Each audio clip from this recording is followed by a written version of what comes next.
listen, I'm sorry I don't have time to talk. I'm late for work. Do you have just a few minutes and a cup of coffee? Well, I tell you, I'm really in kind of a hurry. Oh, well, then just make it instant. Yeah, but Phyllis, you don't understand. In a couple of minutes, I'm going to be late for work. No, I'm not. I am. What is it? Mary, I'm in a real bind. I've got a deadline, and you've just got to help me. What do you need? A cup of coffee. And Ted Baxter. Ted Baxter? Yes, to give a talk for my club. I'm in charge of guest speakers, and I don't have any guest speaker for tonight. So can you help me out? Tonight? Tonight. But that's tonight. I know. I guess you're entitled to the whole story. We had Dr. Herman Davis lined up. You know, the controversial psychiatrist who wrote that great book, Don't Be Embarrassed, about sex. But he backed out. He decided at the last minute he was uncomfortable with women. Well, I don't know. Ted's not very good at that sort of thing. But Mary, it's just talking. Yeah, well, it's just talking that Ted's not very good at. Mary, if I were in your position, you know that I would do anything I could to help me. Yeah. But I can see it's just too much trouble. Well, Phyllis, you look, really all right, let's just who say your that I could are. get Ted to free to talk. How long would you need him to talk? Because I need him to talk 15 minutes. Well, I suppose I could get Murray to write something for him. Great. Oh, great. Our subject for tonight is the world today. Never mind the coffee, Mary. I'm really in a hurry. Do you really help me? I just wish there were something I could do for you. Phyllis, the only thing I need is to get to work. Listen, my car is in the shop. Do you think you could drive me to work? Oh, sure. Sure. Oh, thank you.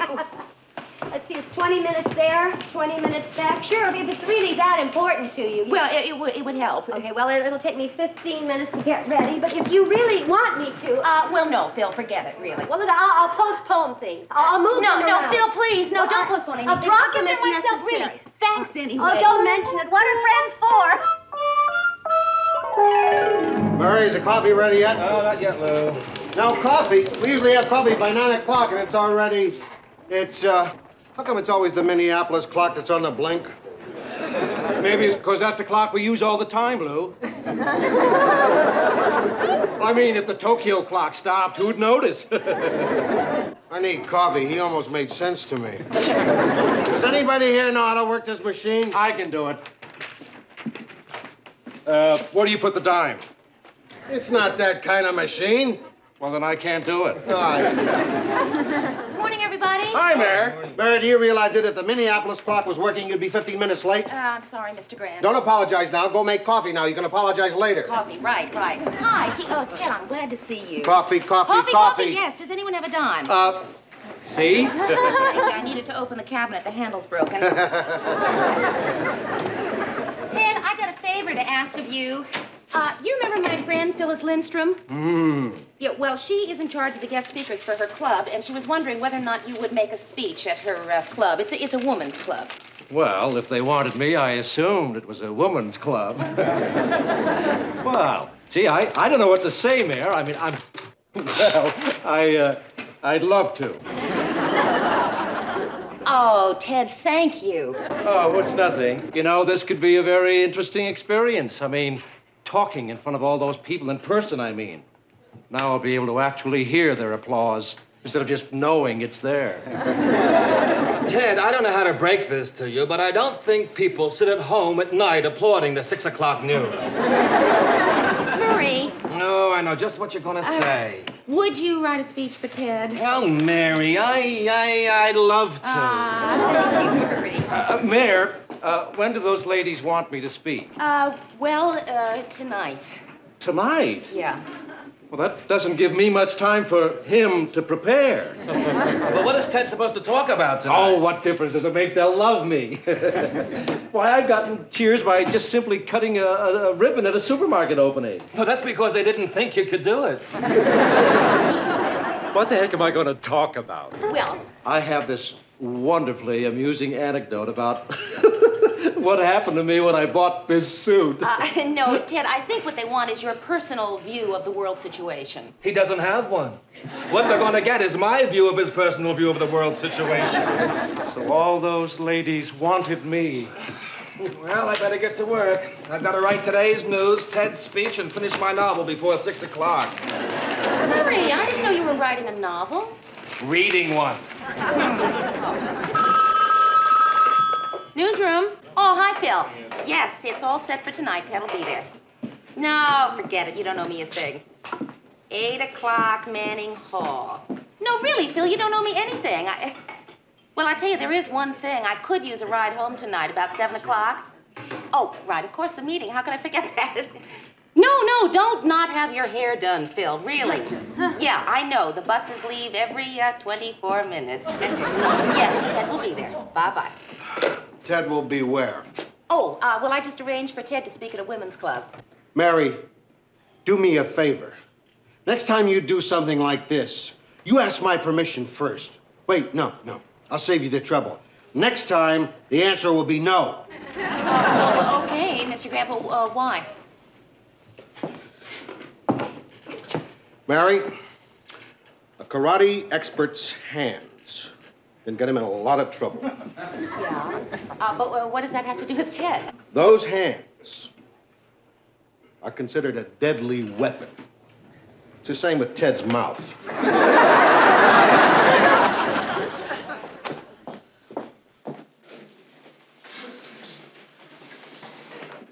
Hello. Hi. Were you waiting to see somebody? I'm waiting to see Miss Richards. I'm Miss Richards. Are you Miss Richards? Yes. I'm Dave Curson. I'm a publicity man. You've probably heard of me. No, I can't say that I have. Oh, I'm going to have to work on that. Well, would you like to sit down? Oh, thank you. Oh. That's a little... What can I do for you? Well, I saw your name on the board downstairs, and it said you were associate producer of the news. Yes. Congratulations. Well, thank you. I thought you'd be the person to see about getting some publicity. You see, I thought if I could get some of my clients on your news program, it would really help my business a lot. Oh, well, I think probably the man you should see is Lou Grant. He's in charge of the news. Was that Mr. Grant who just Yes. left? Yeah. I don't think I'm ready for Mr. Grant yet. I know what you mean. So, who are some of your clients? You've heard of the Midwestern Yo-Yo Association? Well, I tell you, Mr. Curson, I really don't see how a news program could help publicize yo-yos. I guess you're right. Well, look, here's my card. If you ever need any publicity for the station, just give me a call. Oh, Mr. Curson, the telephone number here is crossed out. Oh, I know that. You see, what happened is the printer made a mistake on the telephone number, so I got them for half price. If he'd only left my name off, I probably could have got them for nothing. Well, fine. Is this a poll? Yes, it's a... Mayor, Yes, Ted? about tonight, do you think I ought to wear my dark blue suit or my tux? Oh, well, no, I think the blue suit will be fine. Okay. Mary, Yes. I was just wondering, I mean, if you're through with it, Yes. could I have my dime back? Who is it? It's me, Phyllis. What's the matter? What's the matter? Yeah, is there something wrong? Is there something wrong? Phyllis, will you stop repeating everything I say and tell me what's the matter? Wait a minute. Ted, your club. How did it didn't go well, did it? Well, it didn't go at all. It just laid there. Mary, you could at least have warned me that he's never spoken in public before. Phyllis, I did. I told you. What happened? Well, he wasn't so bad in the beginning when he was reading his speech. I mean, at least he finished. We applauded. It was all very nice. And? And then Helen Edwards asked him a question. Well, was it a hard question? But yes, it was. It was, are you for or against women's liberation? Oh. Was he for it or against it? Well, we don't know. He just stood there with his mouth open like he was going to say something, And then a sort of glaze came over his eyes. He giggled a couple of times, said something nobody understood, and then he asked if there were any more questions. Were there? Well, yes. There were about an hour's worth of questions. And 2 minutes worth of answers. Poor Ted, he must feel just awful. Why don't you ask him? Well, I would, but it's a little late to call He's somebody. standing out in the 12 hall. In my hall? He didn't want to come in unless he had a personal invitation from you. Do you want to invite him in? Well, of course I do.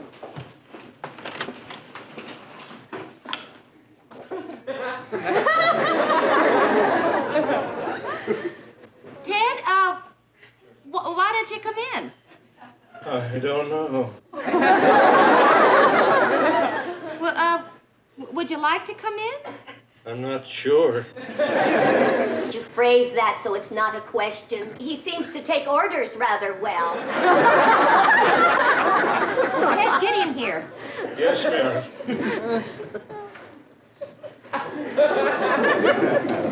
Can I take your coat? Another question. I don't know. I just don't know. Hello, Mr. Grant. It's me, Mary. Mary Richards. Oh, not much. What's new with you? Well, yes, Mr. Grant, I do have a very good reason for calling you at 1 in the morning. I don't know how to say this. Why don't you just say it? I guess I'll just say it.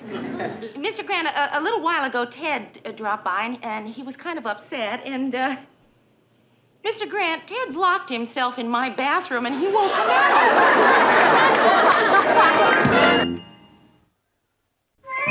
So then what happened, Ted? So everything was going fine. They were attentive and laughing at what I was saying.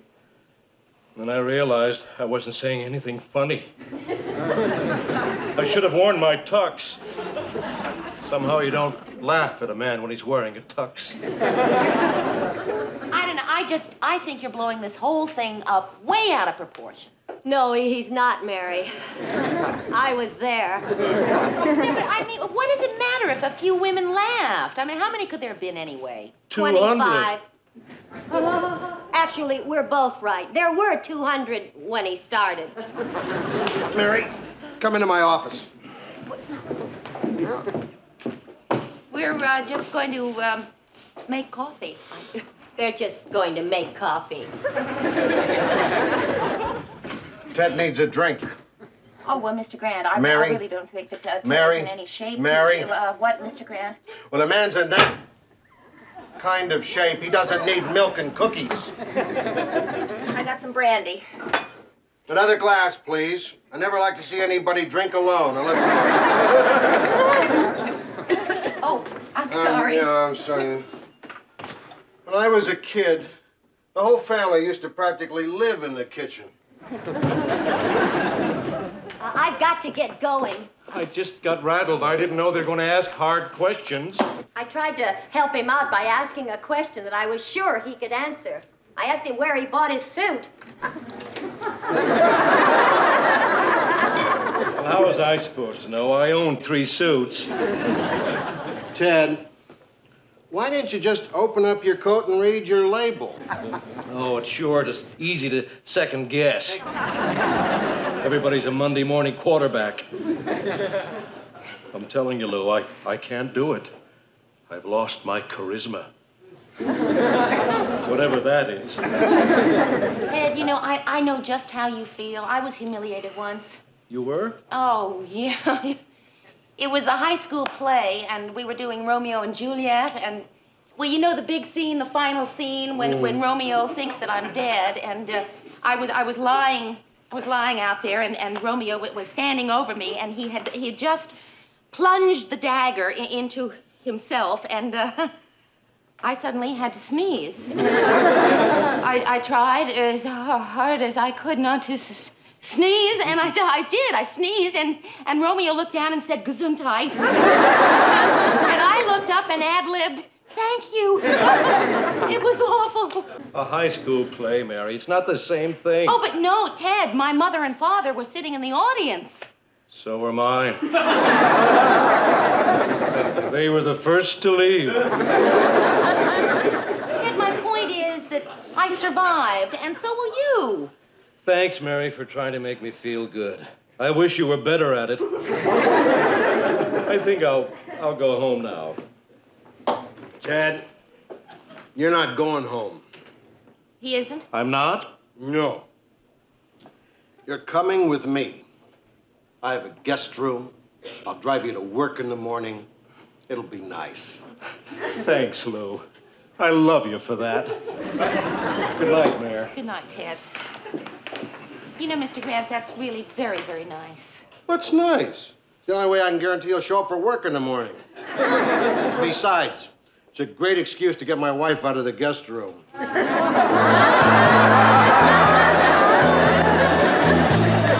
That was the senator making that statement at the airport today. Ladies and gentlemen, a serious warning from the University of Minnesota's atmospherics. Excuse me, ladies and gentlemen. Atmospherics department. I'm sorry, ladies and gentlemen,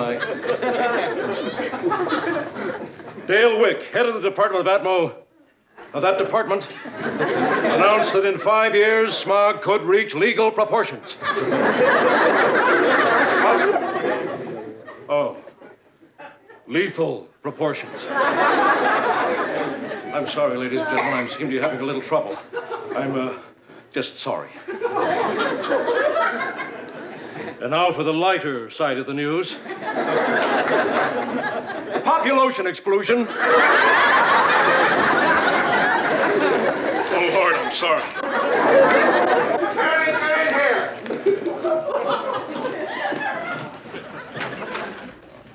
Yes, Mr. Grant? Sit down, Mary. The rating book came in for this week. Take a look at the 6 o'clock news rating. We went up. That's right. You know why? I'll tell you. Because people are tuning in to laugh at Ted Baxter. Or, as he might put it, Bed Taxter.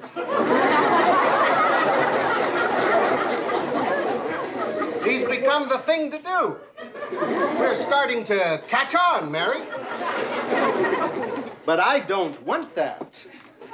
I don't want to do a successful comedy show with Mr. Blooper. I'd rather do an unsuccessful news show. Is that too much to ask, Mary? Mr. Grant, are you trying to say that I am to blame for this? I mean, all right, I admit I got Ted involved in that women's club, but I really don't see how that makes all of this my fault. Sit down. I didn't...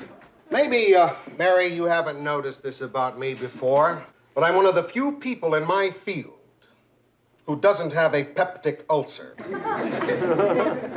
And one of the reasons for that is that I'm able to delegate blame.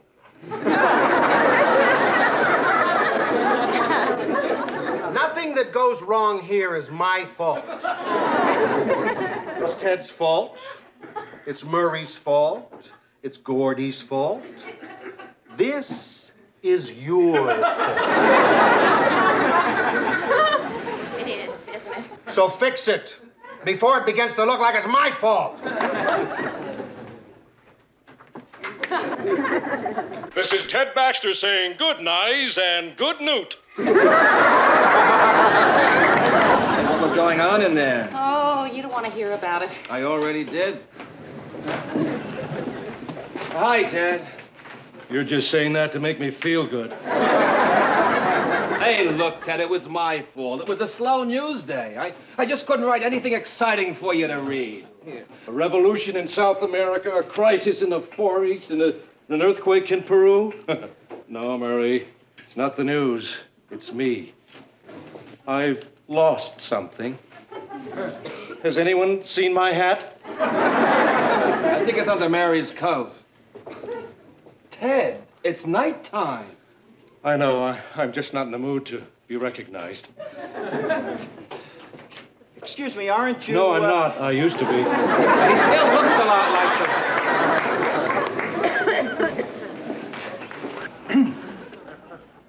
Hi, Miss Richards. Oh, hi. Remember me? Sure. You're, Dave Curson. Dave Curson. You remembered. Well, it looks like you're busy. I'll come back. No, I wasn't, really. No, I was just about to close up shop. What can I do for you? Well, you see, I had this idea. And it's probably not a very good one.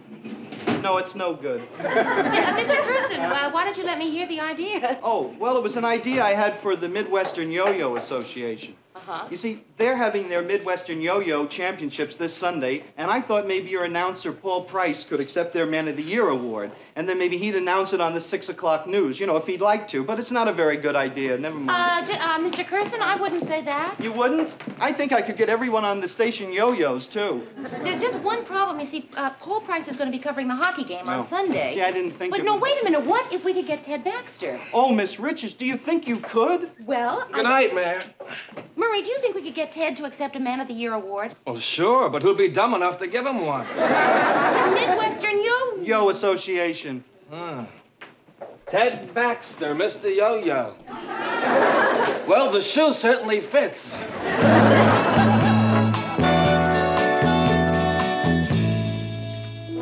Anybody got the correct time in Minneapolis? Subtract 15 hours from Tokyo and add a day. Thanks. Morning, Miss Grant. Morning. Can I help you with those? Yeah, I want you to answer these letters. Spam mail? Not exactly. Dear sir, the 6 o'clock news is an insult to my intelligence and a disgrace to television. I am not going to watch the show anymore. And neither are my mommy and daddy.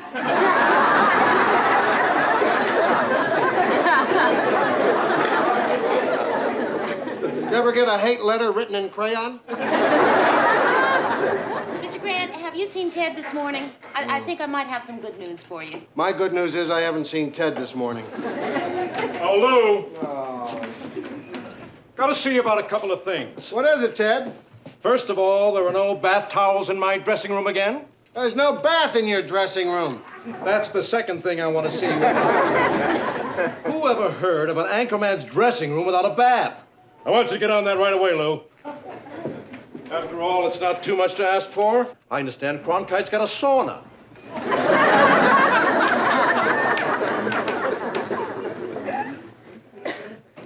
What'd you do? I got 600 people to give him an award. 600 people all applauding, and all Ted had to say was, thank you. Well, it sure worked. Ted's back in shape, and we certainly needed him back in shape. Ted's his old self again. He sure is. You understand, of course, why I can't bring myself to thank you for that. Oh.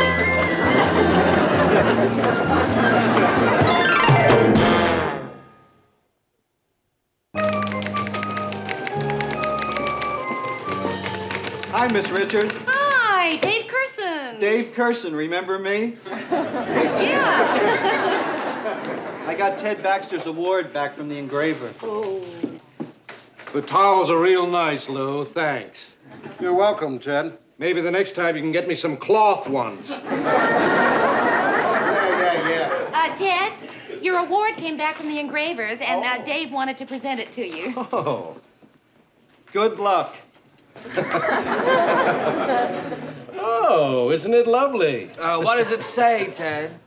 To Ted Baxter. Oh, read the rest of it, Ted. Yo-Yo Man of the Year. Got any more of these little award things? As a matter of fact, I do. You see, I have another group here. It's the Minneapolis Association of Shoe Repairmen.